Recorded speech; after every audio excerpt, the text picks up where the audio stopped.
मेरे हिसाब से गहलोत। गहलोत क्यों? ऐसा क्या किया गहलोत जी ने, ये बताइए। सब कुछ किया है, रोडें बनवा दी, सब कुछ कर दिया। हमारे सीताराम जी ने देखो रोडें बनवाई है। व्यक्तिगत स्वार्थ के चलते बोल रहे हैं। अगर कोई व्यक्ति राष्ट्र हित में बात करेगा, वो कभी भी किसी कांग्रेस पार्टी को, प्रत्याशी को कभी समर्थन नहीं करेगा जो व्यक्ति राष्ट्रवादी होगा। ये व्यक्तिगत स्वार्थी लालची लोग ही कांग्रेस पार्टी को समर्थन करते हैं। राहुल गांधी कह रहा है भारत जोड़ो भारत जोड़ो। अरे उनके दादा परदादा ने भारत को तोड़ दिया, अब कौन सा भारत जोड़ने के लिए आए? उन्होंने भारत को तोड़ दिया, भारत को पाकिस्तान बना दिया, भारत को बांग्लादेश बना दिया, अब कौन सा भारत जोड़ने आगे? बताइए।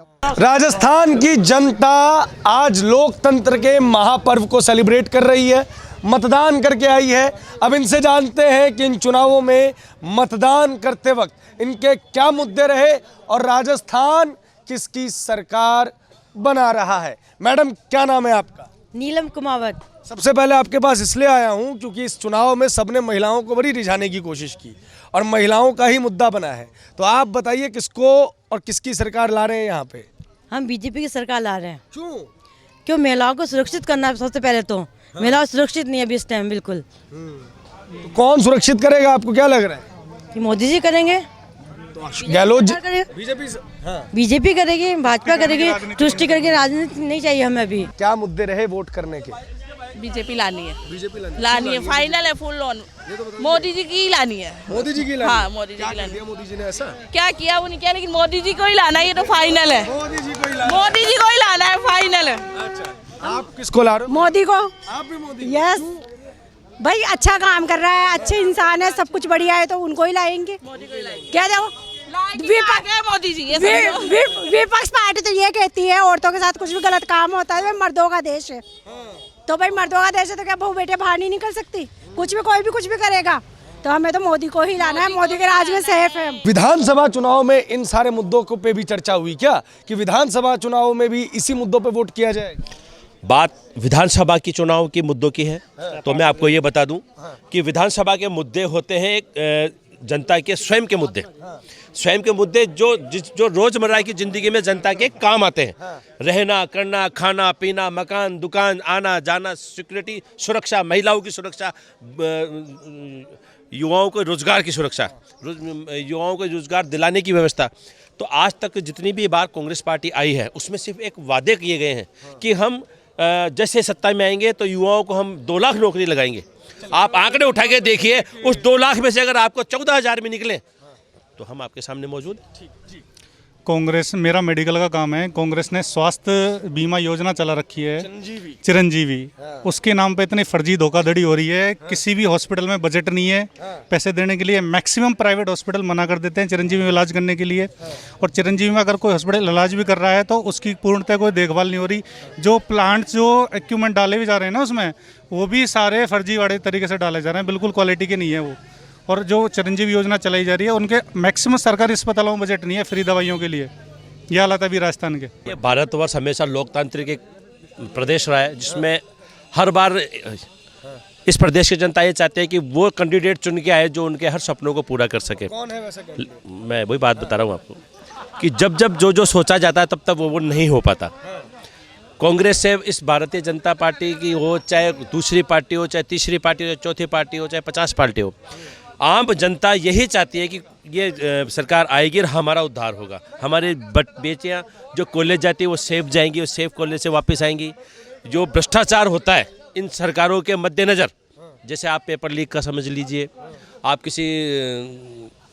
किसी भी तरह का आतंकवाद समझ लीजिए और किसी चीज़ को समझ लीजिए, लेकिन महफूज सरकार वही बना सकता है जिसमें दम होता है, और वो दम नरेंद्र जी मोदी में है।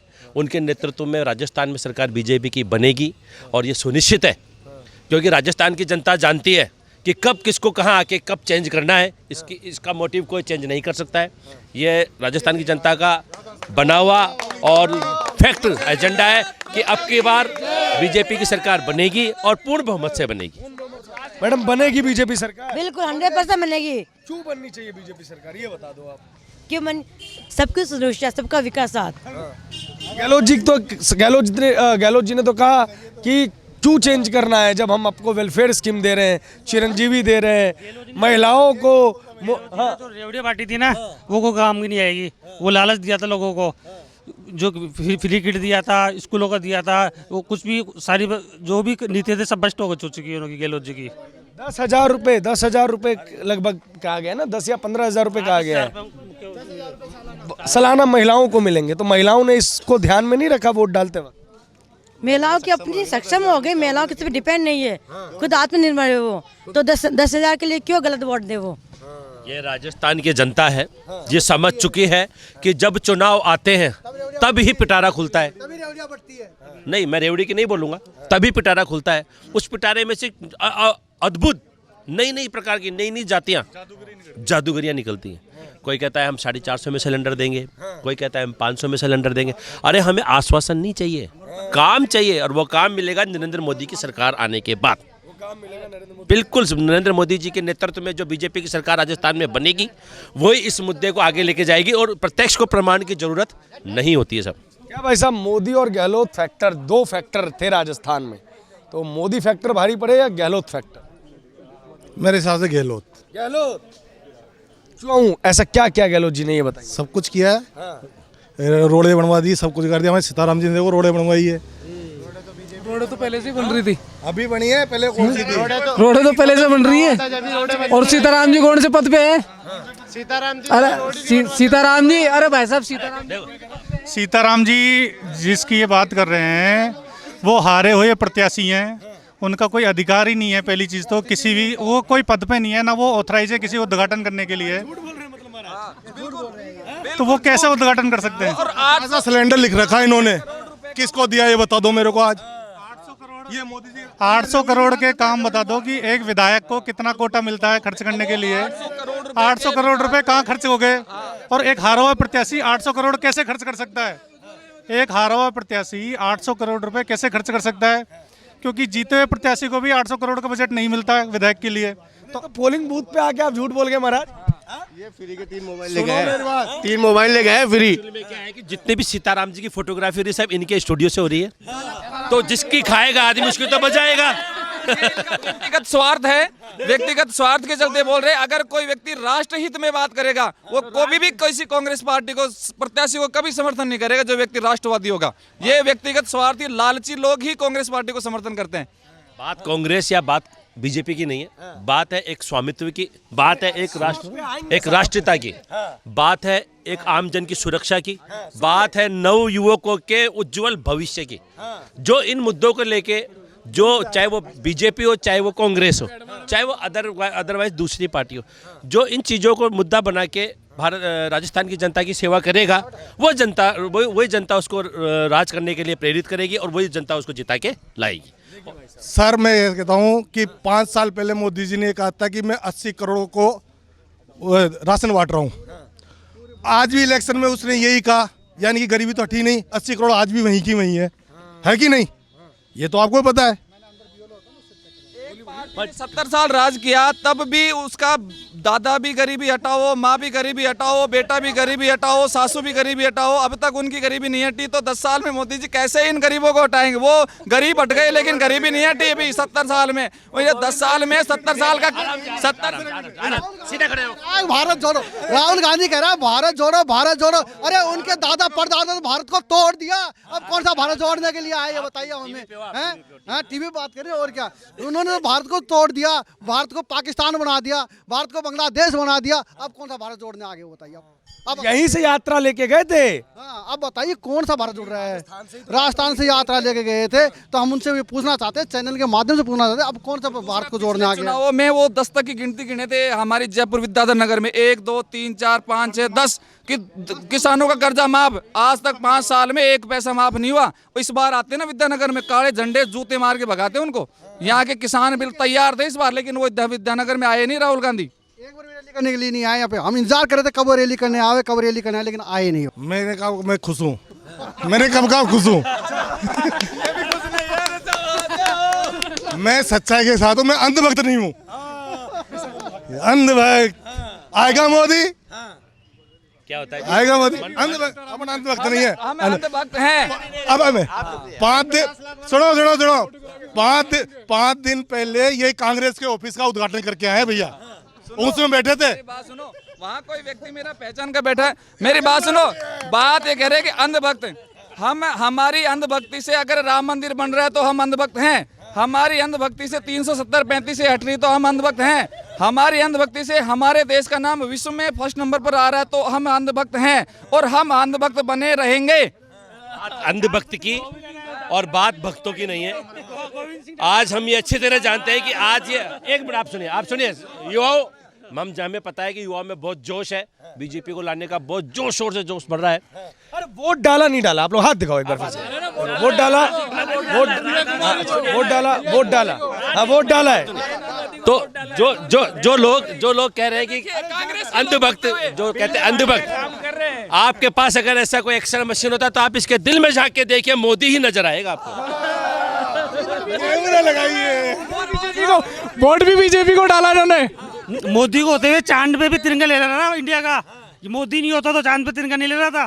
पहली बार पूरी दुनिया के अंदर चांद पे तिरंगा ले रहा है। डोटासरा को आरएसएस में बिल में बांटने की बात की थी, तो अब संगठन के स्वयंसेवक गली गली जाकर राष्ट्रीय में वोट कराकर कांग्रेस की पार्टी और गोविंद सिंह डोटासरा को बिल में बांट देंगे।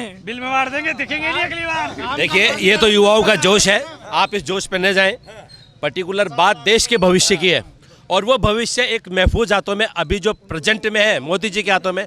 ऐसे मजबूत और प्रचंड हाथ कांग्रेस के न तो पहले थे, न आज है, न भविष्य में होंगे। तो हम यही कहना चाहते हैं राजस्थान की जनता को कि आप वोट करें, आप अपनी इच्छा से वोट करें, आप जिसको भी चुनेंगे हमें सर्वोपरि होगा, लेकिन एक बार अपने बच्चों का भविष्य देख के वोट करें। अभी और हमारे राजस्थान में रिसेंटली तुष्टीकरण की जो नीति है इतनी चरम पर है।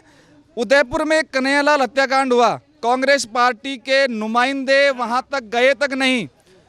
यहाँ चार दीवारी में दो समुदाय विशेष के लोगों में आपसी झगड़ा हुआ, एक मारा गया। 1 घंटे में 50 लाख सरकारी नौकरी और एक डेयरी बूथ कांग्रेस सरकार के ये मंत्री, ये नालायक मंत्री वहां जाके उन्होंने तुरंत प्रभाव से उस समुदाय विशेष को दे दिया। क्या सरकार हिंदुओं की नहीं है? यहाँ एक होकर को मार दिया गया समुदाय विशेष के लोगों द्वारा, उसको 1 पैसा तक नहीं दिया गया कांग्रेस पार्टी के लोगों द्वारा। क्या उन्हीं की पार्टी है? उनके वोट से अगर जीती तो हिंदुओं का वोट क्यों नहीं मांगते हैं? क्यों मांगते हैं ये लोग? तुष्टीकरण की नीति यहाँ राजस्थान में चरम पर है और ये लोग, इन लोगों ने इतने भ्रष्ट तंत्र फैला रखा है इस पूरे राजस्थान में।